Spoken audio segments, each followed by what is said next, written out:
بستی سرمائے کا موسم بھی کمال کا موسم تھا۔ فضا میں بادل چھائے رہتے تھے اور ایک ہلکی ہلکی نمی چاروں طرف تیرتی رہتی تھی۔ سرے شام میں دھند اتر آتی تھی۔ ان لوگوں کے قیام کے لیے جو جگہ انگون نے انہیں دی تھی وہ بہت خوبصورت تھی، لیکن تہذیب کے نہ جانے کون سے دور کی دنیا جو ایک پاگل سائنسدان نے انہیں دے دی تھی ان کے لیے بے مثال تھی۔ جس جگہ انہوں نے قیام کیا تھا وہاں ان کی خاطر مدارات کے لیے انگون نے ایک لڑکی متعین کی تھی، حسن و جمال میں بے مثال۔ اس کا نام ریگا تھا۔ ریگا بہت ہی تعاون کرنے والی لڑکی تھی۔ جہانگیر شاہ نے تو خیر اس کی جانب نگاہ بھر کر بھی نہیں دیکھا تھا، لیکن کمال کی نگاہیں اس کا تعاقب کرتی رہتی تھی۔ پھر ایک جگہ تنہائی میں ریگا اسے مل گئی تو کمال نے کہا، کیا تم بے زبان ہو؟ بول نہیں سکتی؟ ایسی بات نہیں ہے، مگر میں سوچتی ہوں کہ معزز مہمان ایک ملازمہ کو بھلا اس قابل کہاں سمجھتے ہوں گے کہ اسے منہ لگائے۔ خیر، اتنی جلدی منہ سے لگانے کا تو میں تمہیں تصور بھی نہیں کر سکتا، لیکن تم ہو بہت خوبصورت۔ ریگا شرما گئی۔ تنہائی میں جہانگیر نے کمال کی گردن پکڑتے ہوئے کہا، اور اب تم یہاں حسن و عشق سے بھی لطف اندوز ہو گئے؟ ارے تم میرے دوست ہو یا جاسوس؟ تم نے تو میری باقاعدہ مخبری شروع کر دی۔ ہاں، نہ جانے کیوں مجھے یہ احساس ہوتا ہے کہ مجھے تمہاری نگرانی بھی کرنی چاہیے۔ اس اجنبی دنیا کو ہم نے بحالت مجبوری اپنا لیا ہے، لیکن میں سوچتا ہوں کہ ممکن ہے ہمیں کوئی ایسا موقع مل جائے کہ ہم واپس اپنی دنیا میں جا سکیں۔ میں تو ایک بات سوچتا ہوں، کم از کم یہاں اس پرسکون دنیا میں اتنی ہنگامہ آرائی نہیں ہے جتنی ہماری اپنی دنیا میں ہے۔ ابھی تک ہم نے کسی کو کسی سے دشمنی کرتے نہیں دیکھا، سب ایک دوسرے سے اچھی طرح ملتے ہیں۔ ایسے حالات میں اگر ہم یہاں رہیں تو کیا حرج ہے؟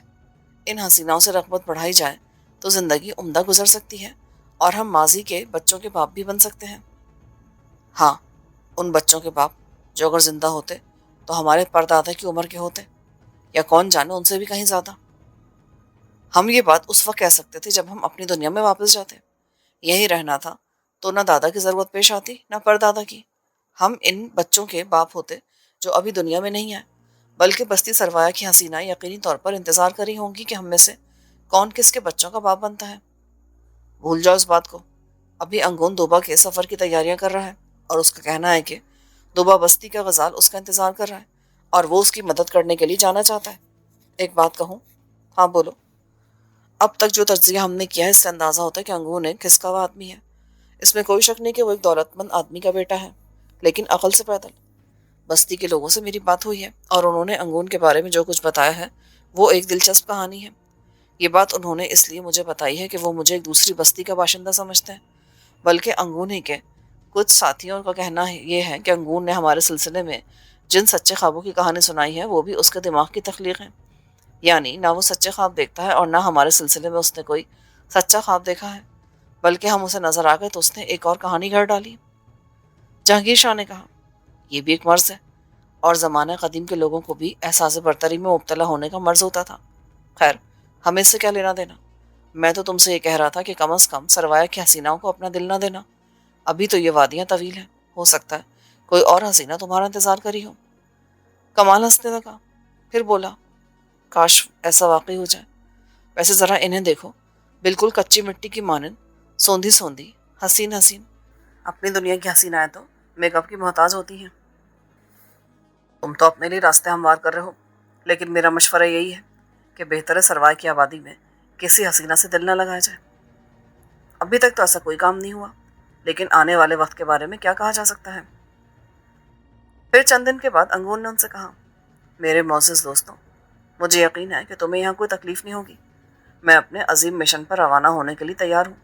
تم نہیں جانتے، مدبر اعلیٰ نے میرا انتخاب میری ان آبادیوں کی بہتری کے لیے کیا ہے، اور اب تم میرے ساتھی ہو۔ بہتر ہے کہ مجھے اپنا روحانی استاد تسلیم کرنا اور میری ہر ہدایت پر عمل کرنا کہ یہی ہمارے لیے اور ان آبادیوں کے لیے راہ نجات ہے۔ ٹھیک ہے، بھلا ہم نے کب انکار کیا؟ جہانگیر نے جواب دیا۔ انگون کی تیاریاں مکمل ہو چکی تھیں۔ ان دونوں کو دو بہترین گھوڑے پیش کیے گئے۔ انگون نے اپنے لیے ایک شاندار گھوڑے کا انتخاب کیا تھا۔ اس کے ساتھ اس کے پاس 5 مصاحب تھے اور خوب ساز و سامان جن میں ہتھیار وغیرہ بھی شامل تھے۔ یہ ہتھیار ان لوگوں کو بھی دیے گئے تھے۔ خیمے بھی ساتھ لیے گئے۔ غرض ایک چھوٹا لیکن شاندار لشکر تیار ہو گیا اور پھر اس لشکر نے سروایا سے کوچ کیا۔ جنگلوں میں نکل کھڑا ہوا۔ آبادیوں کے نشان پیچھے رہ گئے اور خوبصورت جنگلات شروع ہو گئے۔ ان جنگلات کا حسن بے مثال تھا۔ تحت نظر سبزہ زار پھیلے ہوئے تھے۔ فلک بوس پہاڑ اور ان کے دامن میں گہرے سبزہ زار دیکھنے کے قابل تھے، اور یہ لوگ اسے پوری طرح لطف اندوز ہوتے ہوئے مسلسل آگے بڑھ رہے تھے۔ پہلے دن کا سفر تمام ہوا۔ رات کے پڑاؤ میں خیمے ڈال دیے گئے، کھانے پینے کا بندوبست ہونے لگا اور اس کے بعد ان لوگوں کو عمدگی سے کھانا پیش کیا گیا۔ پھر سب لوگ آرام کرنے کی غرض سے لیٹ گئے۔ انگون کا خیمہ ان کے خیمے سے تھوڑے ہی فاصلے پر تھا۔ رات کو کوئی 1 یا 1:30 بجے کا وقت ہوگا جب انہیں انگون کے اس خیمے میں سرگوشی سنائی دی اور وہ چونکنے ہو گئے۔ انگون کی آواز ابھری، ہاں، حالانکہ یہ لوگ بہت اچھے ہیں، تعاون کرنے والے، اور اگر میں ان سے کہوں کہ وہ اپنی ذہانتیں میرے لیے خرچ کریں تو شاید وہ کبھی انکار نہ کریں۔ میں نے ان سے کہا ہے کہ اب وہ مجھے اپنا روحانی استاد مانیں۔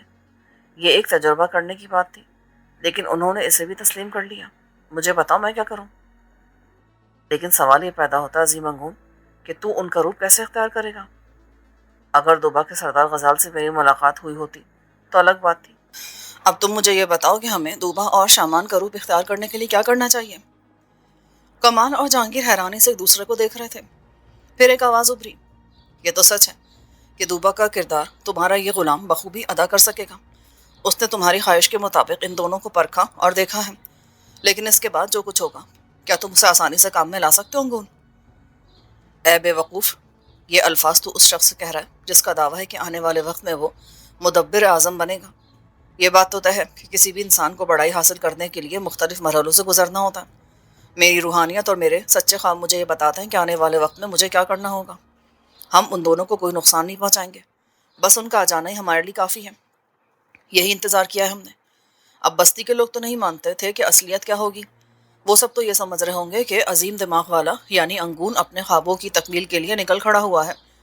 جہاں تک دوبا کے سردار غزال کا تعلق ہے تو جب میں اس سے کہوں گا کہ میں شامان ہوں اور یہ دوبا، تو بھلا اسے کیا شک و شبہ ہوگا، جبکہ لاما کے پڑاؤ پر اس کا آدمی بھی مجھے ملے گا اور ہم دونوں کو دوبا اور شامان کی حیثیت سے خوش آمدید کہے گا۔ مگر ان دونوں کا کیا ہوگا؟ میں یہی سوچ رہا ہوں کہ مجھے کیا کرنا چاہیے۔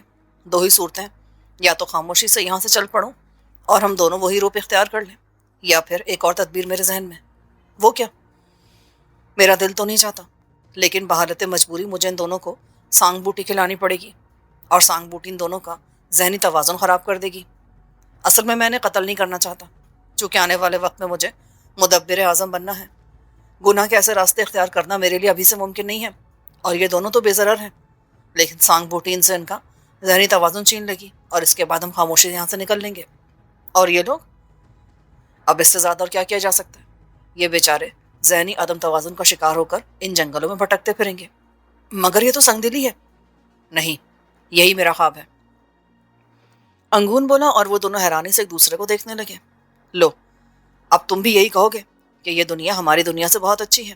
یہ دیکھا، ایک شخص اقتدار حاصل کرنے کا خواب دیکھ رہا ہے اور اس نے ہم جیسے بے ضرر لوگوں کو نشانہ بنانے کا فیصلہ کیا ہے۔ ذرا اور کرو، کون سا اختلاف ہے زمانہ قدیم کی اس دنیا میں اور زمانہ جدید کی ہماری دنیا میں؟ کمال کوئی جواب نہ دے سکا۔ پھر وہ بولا، تو کیا خیال ہے، پھر ان لوگوں کی گردنیں پکڑ لی جائیں؟ جہانگیر کچھ دیر سوچتا رہا، پھر مسکراتے ہوئے کہا، نہیں، میں اس بات کی قطعی اجازت نہیں دوں گا کہ اس نامانوس اور اجنبی دنیا میں ہم اپنے دشمن پیدا کریں، بلکہ یہ تو ایک بہت ہی دلچسپ ایڈونچر ہوگا۔ وہ کیسے؟ ہم لوگ سانگ بوٹی پی لیں گے اور ہمارا دماغ چل جائے گا، پھر اس کے بعد ہم پاگل پن کے عالم میں انگون پر مسلط رہیں گے۔ زیادہ سے زیادہ وہ یہی کرے گا نا کہ اپنے آپ کو روبا اور شامان کی حیثیت سے دوبا کے سردار سے روشناس کرائے گا۔ ہم دیکھیں گے، پتہ تو چلنا چاہیے کہ آخر دوبا کے غزال کو کیا پریشانی لاحق ہے اور وہ کیوں ہماری مدد چاہتا ہے۔ او میرے بھائی، بوٹی پی لینے سے ہمارا دماغ خراب ہو جائے گا۔ تم جنگل کی ان جڑی بوٹیوں کے بارے میں جانتے ہی کیا ہو؟ کہیں ایسا نہ ہو ہم دونوں ان جنگلوں میں اپنی دم تلاش کرتے پھر رہے ہوں۔ تو اس میں نقصان بھی کیا ہے؟ یار، میں کمال ہوں اور کمال تم کر رہے ہو، یعنی تم خوشی سے پاگل ہونے کے لیے تیار ہو؟ نہیں، بلکہ حیرت سے پاگل کو دیکھ رہا ہوں جس کی عقل میں اتنی سی بات نہیں آ رہی کہ اب اگر ایسی سازش ہمارے خلاف ہوگی تو ہم نہایت ہوشیاری سے اسے ناکام بنا سکیں گے۔ اچھا، مگر دیکھ لو، سوچ لو اچھی طرح۔ صرف ایک بات کا خیال رکھنا ہے کہ ہمارے گھوڑے کسی طور ہاتھ سے نہیں نکلنے چاہیے، باقی تو سب کچھ دیکھا جائے گا۔ پھر دوسرے دن ایک دلچسپ تماشا ہوا۔ کھانے پینے کی تمام چیزوں کا خاص طور پر خیال رکھا جا رہا تھا۔ صبح کا ناشتہ ان دونوں میں سے کسی نے نہیں کیا تو انگون بولا، ارے کیا بات ہے، ناشتہ کیوں نہیں کر رہے؟ جنگل کی ہوا میں شاید کوئی ایسی گڑبڑ ہو گئی ہے کہ ہمارے پیٹ خراب ہو گئے ہیں، بہتر ہے کہ دوپہر تک فاقہ کر لیا جائے۔ انگون چپ ہو گیا، لیکن جب دوپہر کو بھی انہوں نے کچھ کھانے پینے سے گریز کیا تو انگون بڑی ہمدردی سے بولا، بہتر ہے کہ تم صرف بھیڑ کا دودھ پی لو، جس میں کافی مقدار میں ذخیرہ کر کے لایا ہوں میں۔ ہاں وہ تو ٹھیک ہے، لیکن تمہیں تکلیف ہوگی عظیم انگون، 2 برتنوں میں ہمیں بھیڑ کا دودھ بھجوا دو۔ اور انگور نے اپنا کام کر دکھایا، لیکن دوسرا کام ان دونوں نے کیا، یعنی بڑی احتیاط سے دودھ کو ایک ایسے سوراخ میں بہا دیا جہاں سے کسی کو اس کا پتہ نہ چل سکے۔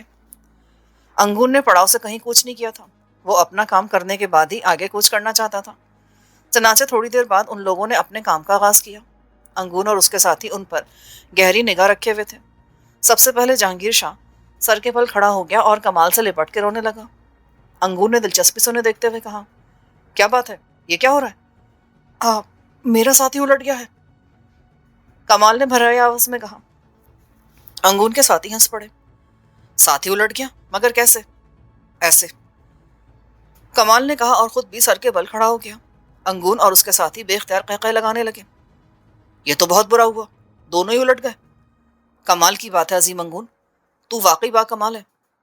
با کمال تو یہ بھی ہے، دیکھو کس طرح سر کے بل کھڑے ہو گئے ہیں، ہم پیروں کے بل بھی کھڑے ہو سکتے ہیں۔ اچانک جہانگیر شاہ بولا اور پٹ سے نیچے گرا۔ وہ گرا ہی تھا کہ کمال خوشی سے چیخا، ہو گیا سیدھا۔ اس کے ساتھ ہی وہ دونوں اچانک اپنی جگہ سے اٹھے اور انہوں نے گھوڑوں کی جانب دوڑ لگا دی۔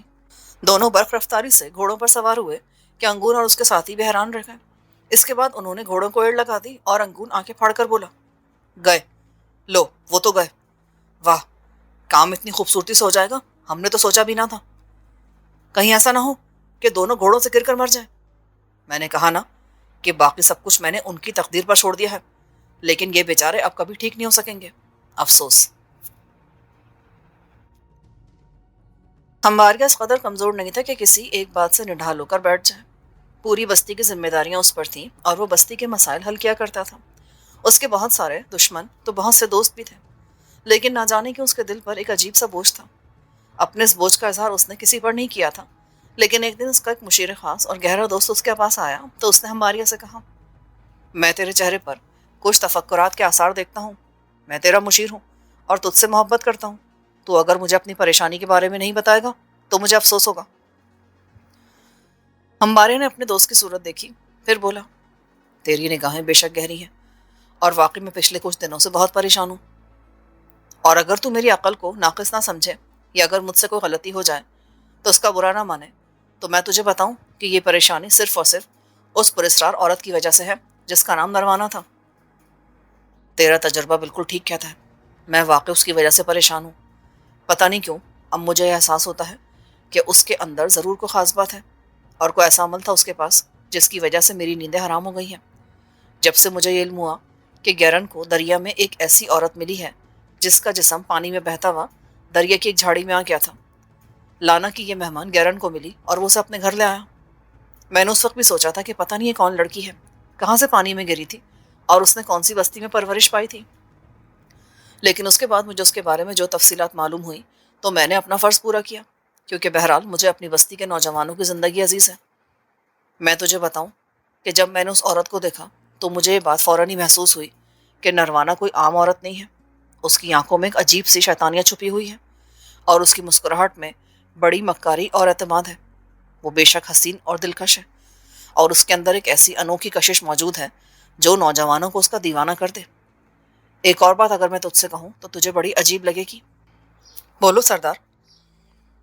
میں نے اس عورت کو دیکھا اور اس کے بعد اس کی آغوش میں اس کی بیٹی اشوریہ کو۔ مجھے یوں لگا کہ اشوریہ اپنی ماں سے بھی زیادہ پراسرار اور عجیب ہے، بلکہ اگر میں یہ کہوں تو غلط نہ ہوگا کہ جس چیز کی کمی نروانا میں تھی وہ اشوریہ میں پوری ہو گئی تھی۔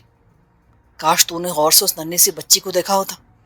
اس کی شخصیت انتہائی پرکشش اور آنکھیں، لگتا ہی آنکھیں سو رہی ہیں، لیکن یہ نیند اس کی تنہا نیند نہیں ہے بلکہ وہ کائنات کو سلا دینے کی صلاحیت رکھتی ہے۔ اس کا چہرہ حسن و جمال میں بے مثال ہے۔ ایک بات میں اور سوچتا ہوں جو مجھے پریشان کرتی ہے۔ وہ کیا سردار؟ ہم نے اسے نکال دیا، اب نہ جانے وہ کہاں کہاں بھٹکتی پھرے گی، لیکن مجھے ایک سردار کی حیثیت سے یہ احساس بھی ہوتا ہے کہ کہیں اشوریہ فاقہ کشی کا شکار نہ ہو جائے۔ اگر ایسا ہوا تو میرا ضمیر مجھے کبھی معاف نہیں کرے گا، کیونکہ بہرطور کچھ باتیں میری ذمہ داریوں میں شمار ہوتی ہیں۔ کہیں ایسا نہ ہو وہ بچی بھوک سے بلک بلک کر جان دے دے، بھلا نروانوں سے کہاں سے کھلائے پلائے گی؟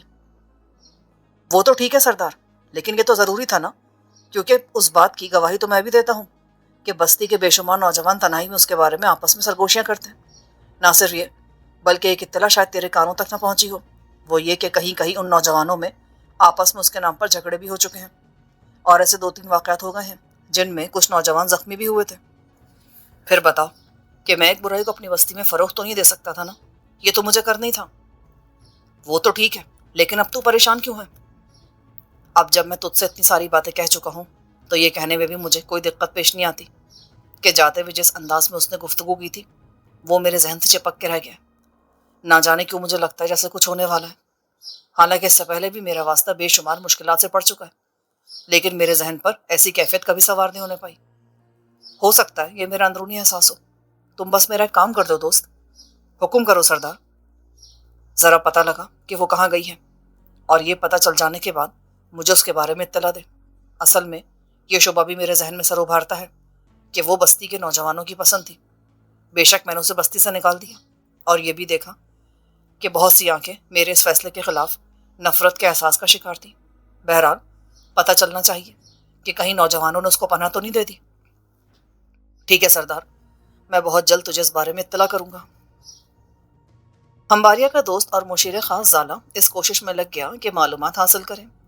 ہمباریا چونکہ بذات خود ایک پسندیدہ سردار تھا اور بستی کے لوگ اس بات کے خواہش مند تھے کہ اس کی سرداری قائم رہے اور وہ الجھنوں سے محفوظ رہے، چنانچہ سبھی اس سے ہمدردی رکھتے تھے۔ اس کی وجہ یہ تھی کہ ماضی میں ہمباریا سے پہلے کبھی کبھی کچھ ایسے لوگ سرداری پر مسلط ہو چکے تھے جنہوں نے بستی کو نقصان کے علاوہ اور کچھ نہیں دیا تھا، اور بستی والے چاہتے تھے کہ ہمباریا طویل عرصے تک سردار رہے اور اس کے بعد اپنے لیے کو ایسا جانشین منتخب کر لے جو ہمباریا ہی کی طرح ایک بہتر انسان ہو۔ سو جو مشیر ہمباریا کو اس کی سرداری کے سلسلے میں مشورہ دیا کرتے تھے وہ ہمباریا سے مخلص تھے، اور ہمباریا بھی ان پر پورا پورا بھروسہ کرتا تھا۔ چنانچہ زالہ گھوڑے پر سوار ہو کر لانا کے ساتھ کافی دور تک نکل گیا، اور آخرکار اس نے دریا لانا کی بغلی سمت پھیلے ہوئے گھنے جنگلوں کے درمیان ایک جھوپڑا بلند ہوتے دیکھا۔ اس نے اپنے گھوڑے کو ایک ایسی جگہ چھپا دیا جہاں سے کوئی اسے دیکھ نہ سکے۔ پھر وہ درختوں کی آڑ لے کر جھوپڑے تک پہنچا، اور ایک ایسی جگہ اس نے منتخب کر لی جہاں سے ایک طرف نگاہ کی تو اس نے ایک عجیب و غریب منظر دیکھا۔ حسین و جمیل لڑکی اشوریا جنگلی جانوروں کے ساتھ کھیل رہی تھی، اور اس کے دوسری طرف وہ پراسرار عورت جھوپڑے کی تعمیر میں مصروف تھی۔ حیرت کی بات یہ تھی کہ عورت اپنا کام تنہا کر رہی تھی، کوئی اس کا مددگار نہیں تھا۔ زالہ نے سوچا کہ یقیناً ابھی تک نروانا کے دوست یہاں تک نہیں پہنچے ہیں، اور ممکن ہے انہیں اس بات کا پتہ نہ ہو کہ ان کی محبوب دوست یا جو کچھ بھی وہ تھی ابھی ان کے آس پاس ہی موجود ہے اور ان سے زیادہ فاصلے پر نہیں ہے۔ زالہ چالاکی سے واپس پلٹ پڑا۔ اس کا دل شدید خوف کا شکار تھا، کیونکہ بہرحال یہ بات طے تھی کہ نروانا ایک پراسرار عورت ہے۔ واپس آ کر اس نے سردار سے ملاقات کی۔ تیرا خیال بالکل ٹھیک نکلا سردار، اس خوفناک عورت نے ہماری آبادیوں کو چھوڑا نہیں ہے، بلکہ یہ بھی ممکن ہے کہ اس کے بعد وہ آس پاس کی آبادیوں کے نوجوانوں سے رابطہ کرے۔ یہ تو بڑی خوفناک بات ہے جس کے بارے میں سوچنا پڑے گا۔ تو کہنا کیا چاہتا ہے زالہ؟ دریا لانا سے کافی آگے جا کر بغلی جنگل کے درختوں کے درمیان وہ ایک جھونپڑا تیار کر رہی ہے، اور کیا ہی انوکھی بات ہے جو کسی عورت سے تصور نہیں کی جا سکتی، اور خاص طور پر ایسی شکل میں جبکہ وہ بچی بھی اس کی مددگار نہیں ہے۔ لیکن حیرانی کی بات ہے کہ وہ بچی جنگلی جانوروں سے اس طرح گھل مل گئی ہے جیسے ان سے اس کی پرانی شناسائی ہو، اور اس علاقے میں تو درندے بھی پائے جاتے ہیں۔ بے شک کبھی ان کے بارے میں ایسی کوئی اطلاع نہیں ملی، گویا وہ عورت ان درندوں کے درمیان رہنے کی ہمت رکھتی ہے۔ اور سردار، یہ بھی ہمت کی بات ہے کہ وہ تن تنہا ایسا عظیم و شان جھوپڑا بنا رہی ہے جسے دیکھ کر یہ لگتا ہے کہ کسی ماہر ہاتھوں نے اسے بنایا ہے۔ تو غیر ضروری باتیں کر رہا ہے زالہ، میں تو یہ سن کر ہی پریشان ہو گیا ہوں کہ اس بلا نے ابھی تک ہمارا پیچھا نہیں چھوڑا۔ ظاہر ہے جنگل کے اس حصے میں جو کہ ہماری سرحد میں بھی نہیں آتا، ہم اسے وہاں سے ہٹا نہیں سکتے، لیکن سن، بستی کی سرحدوں کو زیادہ سخت کرا دے، کچھ اور پہرے داروں کو متعین کر دیا جائے، اور خصوصی طور پر یہ ہدایت کر دی جائے کہ بستی کے نوجوان، خاص طور سے وہ جو اس کے سحر کا شکار ہو چکے ہیں، بستی سے باہر نہ جانے پائیں۔ ان نوجوانوں پر گہری نگاہ رکھی جائے، اور اگر کسی کو اس طرف جاتے دیکھا جائے تو سردار ہمباریا کو اس بارے میں اطلاع دی جائے۔ چنانچہ یہ اعلان کرا دیا گیا کہ، اور اس اعلان کو سن کر ہی بستی کے ان نوجوانوں کو علم ہوا جو بہرحال نروانا کے دوست تھے اور اس سے نہ جانے کیسی کیسی توقعات وابستہ رکھتے تھے۔ انہیں پتہ چلا کہ نروانا ان سے بہت دور نہیں چلی گئی،